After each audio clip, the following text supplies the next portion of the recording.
2:30:67:07. Ali arriba para Pino, va Pino, tiro, solo Aristi para gol, Aristi por el amor de Dios, no fallé.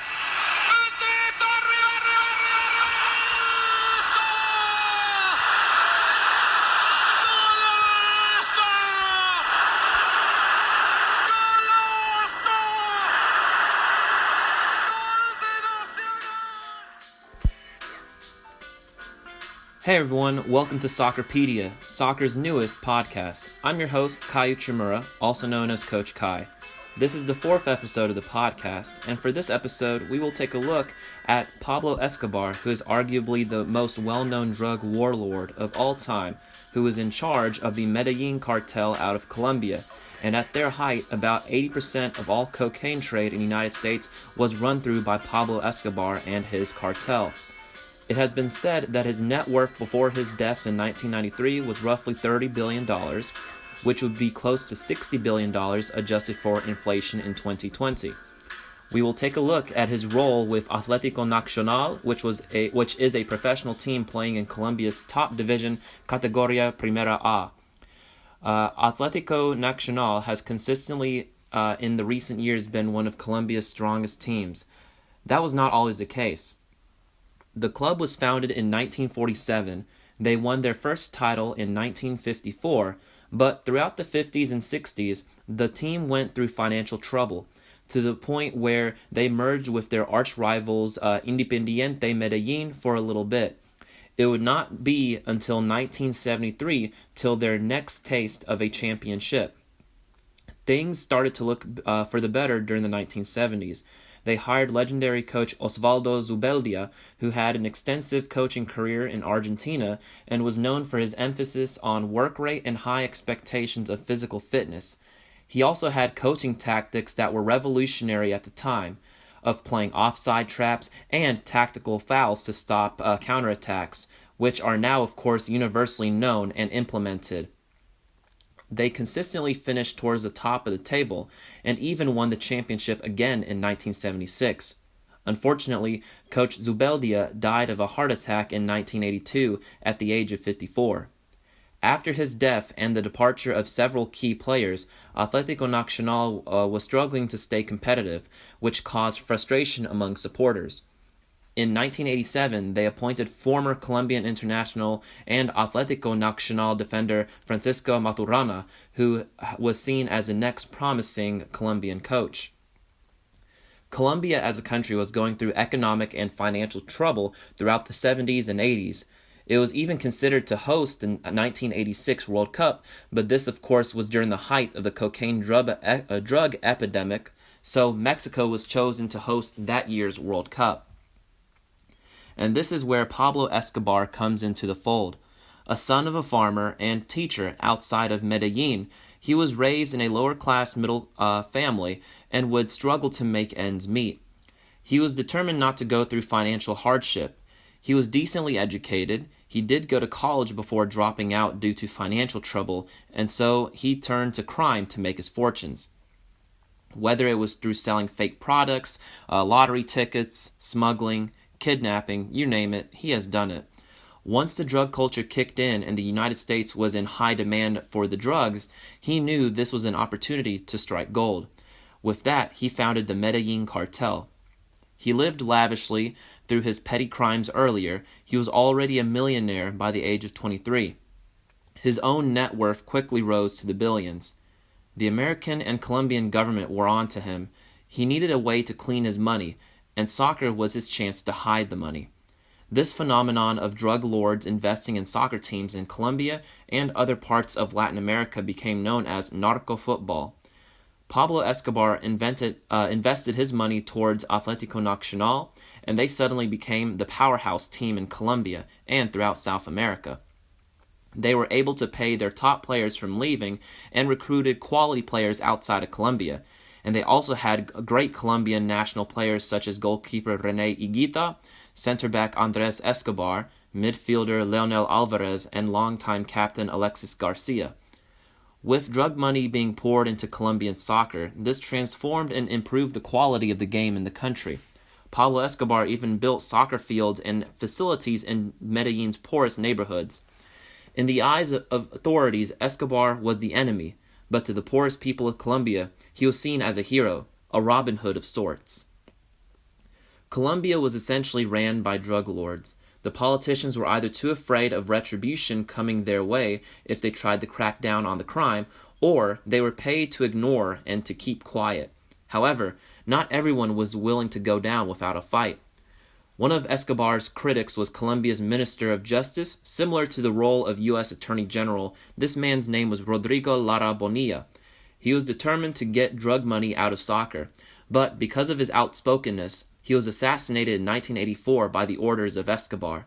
His assassinator was killed by Bonilla's bodyguards, while another accomplice was captured by Colombian police and was served a decade in prison.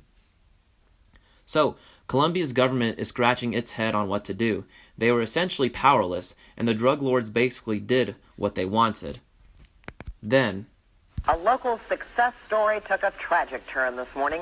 Len Bias, the Maryland University basketball star on his way to becoming a world champion Boston Celtic, died of an apparent heart attack today at Leland Memorial Hospital in Prince George's County. Dave Statter is at the...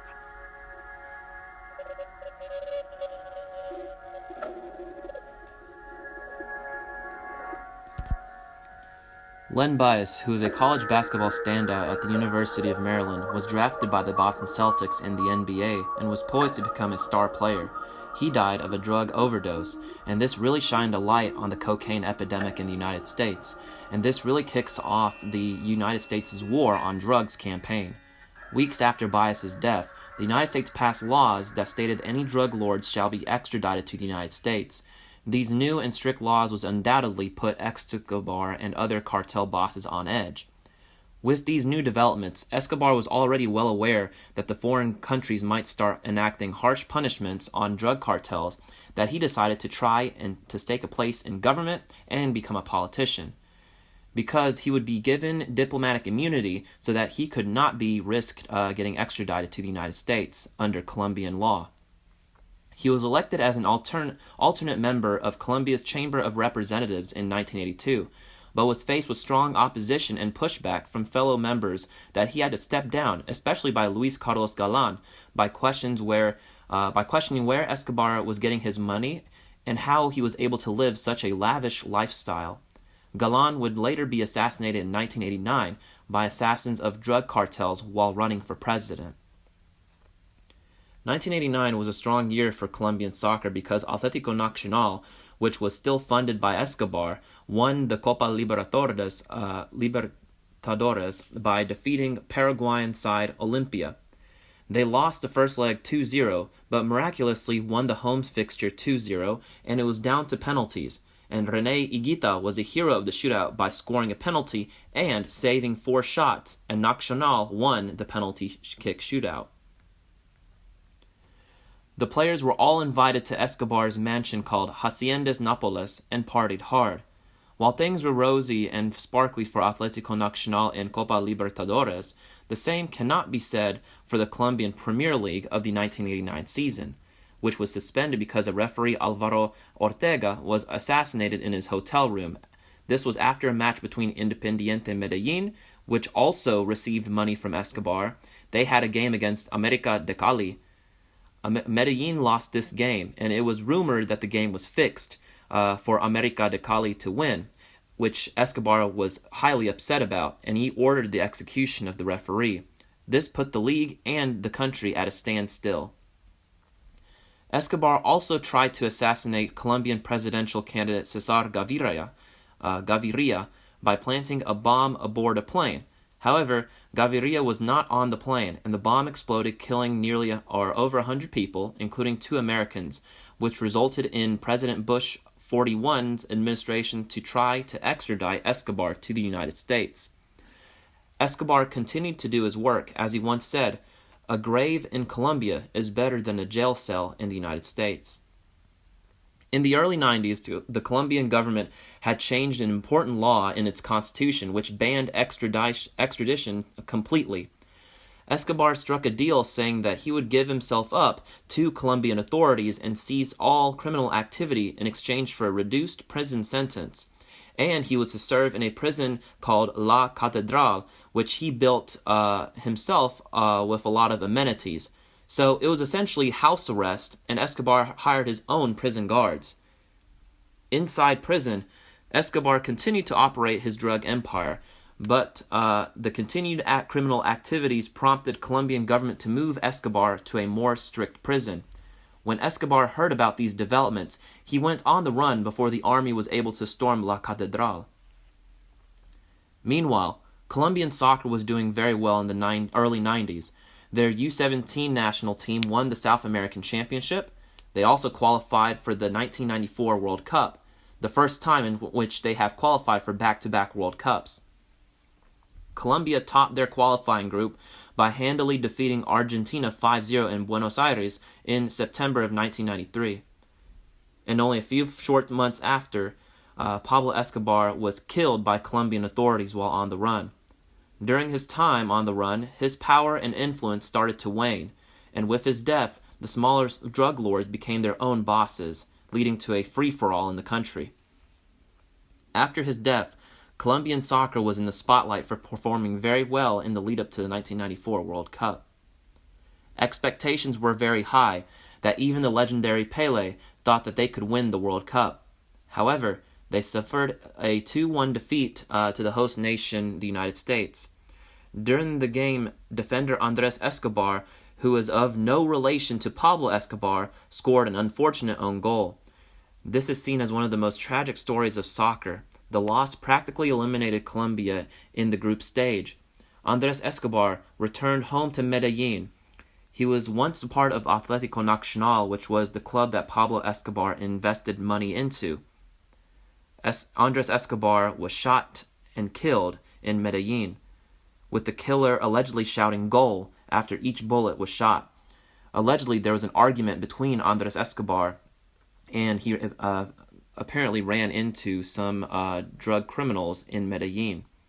The country and the entire world were in shock. The country did not really rebound from this as far as a soccer standpoint. Andrés Escobar's death changed the game in Colombia.